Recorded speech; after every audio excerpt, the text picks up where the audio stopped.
அனைவருக்கும் வணக்கம். இப்போ நம்ம இந்த வீடியோவில் என்ன பார்க்க போகிறோன்னா, நம்ம ஊரில் ஃபீல்டு ஸ்டார்ட் ஆகிடுச்சு. அதை பற்றி தான் இன்றைக்கி தான் மொதல் ஃபீல்டு நம்ம ஏரியாவில். நம்ம வண்டி லோக்கல் வண்டிங்கிறதால ஃபஸ்ட்டு ஃபீல்டு ஓட்டுது. பக்கத்தில் பார்த்திங்கன்னா எல்லா நெல்லும் பார்த்திங்கன்னா பச்சையாக தான் இருக்குது. இது ஏதோ புது ரகமாக AST 16ன்னு சொல்லிட்டு அந்த ரகம் இருக்குது. அது மட்டும்தான் ஃபீல்டு ஸ்டார்ட் ஆகுது. இன்னும் ஃபீல்டு ஸ்டார்ட் ஆகிருக்குன்னா இதுதான் ஃபஸ்ட்டு ஃபீல்டு. இப்போ தான் ஸ்டார்ட் ஆகிருக்கு. இன்னும் ஃபுல்லாக டைட்டாக ஓடுறதுலாம் எப்படி பார்த்தாலும் இன்னும் ஒரு 10 நாள் அதிகபட்சம் ஆகும்.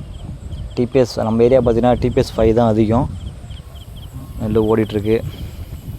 ஃபஸ்ட்டு ஃபீல்டு இதுதான் நம்ம ஃபீல்டு.